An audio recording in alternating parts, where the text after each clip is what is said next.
Hello dear students, welcome back to my channel Edu Colours. आज हम इस video में क्लास 10th की सामाजिक विज्ञान की वर्कशीट करेंगे 65, जो कि 15 दिसंबर को आपको मिलेगी। इस वर्कशीट में बच्चों आज जो हमें चैप्टर करना है वो है राजनीतिक दल यानी कि पॉलिटिकल पार्टीज़। इससे रिलेटेड रिविजन वर्क हम यहाँ करेंगे और 1 मार्क के जो क्वेश्चन है उसको कवर करेंगे और जानेंगे कि इस वर्कशीट में आखिर क्या है। तो चलिए वर्कशीट शुरू करते हैं। उससे पहले मेरे चैनल एडू कलर्स को बच्चों ज़रूर सब्सक्राइब करें। तो चलिए अब ये वर्कशीट शुरू करते हैं। पहला प्रश्न है, भारत में किस स्तर पर चुनाव सामान्यतः बिना राजनीतिक दलों के लड़े जाते हैं। यानी कि अगर हम ये देखें कि राजनीतिक तो जो दल होते हैं वो किन किन स्तरों पर होते हैं और किन स्तरों पर नहीं होते। तो अगर हम देखें लोकसभा स्तर पर तो होते ही हैं, बिल्कुल। विधानसभा स्तर पर भी होते हैं, राज्यसभा में भी होते हैं, यानी कि जो राज्यसभा में सदस्य चुने जाते हैं उनकी कोई पॉलिटिकल पार्टीज़ होती हैं। सेम वही लोकसभा विधानसभा में भी होता है। लेकिन जो पंचायत के स्तर होते हैं, ठीक है बच्चों, जो पंचायत का स्तर है यहाँ पर आपका कोई पॉलिटिकल पार्टी से यानी राजनीतिक दल से जुड़ा होना ज़रूरी नहीं है, आवश्यक नहीं है। अगला प्रश्न है, रिक्त स्थान की पूर्ति कीजिए। डैश भारतीय जनता पार्टी का चुनाव चिन्ह है। भारतीय जनता पार्टी यानी बीजेपी, उसका चुनाव चिन्ह क्या है? कमल का फूल। ठीक है, कमल का फूल जो है वो हमारे दूसरे प्रश्न का आंसर हो गया, यानी कि कमल का फूल भारतीय जनता पार्टी का चुनाव चिन्ह है। अगला प्रश्न है, रेखांकित शब्दों को सही करके वाक्य को पुनः करके लिखिए। यानी कि जो यहाँ पर ये साइकिल लिखी हुई है, साइकिल राष्ट्रवादी कांग्रेस पार्टी का चुनाव चिन्ह है। तो साइकिल राष्ट्रवादी कांग्रेस पार्टी का चुनाव चिन्ह नहीं है। राष्ट्रवादी कांग्रेस पार्टी का चुनाव चिन्ह है घड़ी। तो आप बच्चों यहाँ साइकिल की जगह क्या लिखेंगे? घड़ी। चलिए अब आगे बढ़ते हैं। अगला प्रश्न है, नीचे दिए गए प्रश्न में 2 प्राकथन दिए गए हैं, एक संकल्पना है और दूसरा उसका कारण। यानी कि एक फैक्ट है और उसका दूसरा एक रीज़न है। तो ये जो फैक्ट और ये जो रीज़न है, क्या ये रिलेट होते हैं, नहीं होते हैं, क्या एक सही है एक गलत है, इससे रिलेटेड हमें इसके आंसर देने हैं।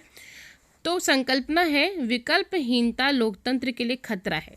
यानी कि अगर आपके पास एक ही पार्टी है और उसी को आपको वोट देना है और हर बार हर साल उसी को वोट देते रहेंगे तो वो पार्टी जो है तानाशाही हो जाएगी।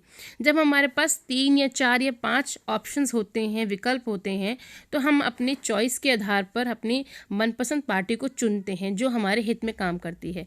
लेकिन अगर विकल्प ही नहीं होंगे तो ये लोकतंत्र के लिए खतरा है। तो ये पॉइंट है। इसके बाद इसका कारण है, वंशवाद लोकतंत्र में विकल्पहीनता को बढ़ावा देता है। यानी कि अगर लोकतंत्र में विकल्प नहीं होंगे तो वो एक तानाशाही हो जाएगी और आगे चल के एक ही पार्टी के जो सदस्य हैं वो बार बार चुने जाते रहेंगे, तो वो एक वंशवाद हो जाएगा। तो ये इसका सही कारण है, यानी कि ए जो है इसका सही उत्तर है। अगला प्रश्न है, एक कार्टून दिया हुआ है और उस कार्टून को आपको समझना है कि इसमें क्या कहा गया है। तो लिखा हुआ है 1 पार्टी कंट्री। तो निम्नलिखित कार्टून की व्याख्या अगर हम अपने शब्दों में करें तो इसका मतलब है कि यहाँ पर ये जो कार्टून है ये विकल्पहीनता को दर्शाता है। ठीक है, विकल्पहीनता को दर्शाता है और ये लोकतंत्र के लिए क्या है? ये लोकतंत्र के लिए खतरा है। आप ये लिख सकते हैं इस कार्टून को देख के। अगला प्रश्न है, शासक दल से आप क्या समझते हैं?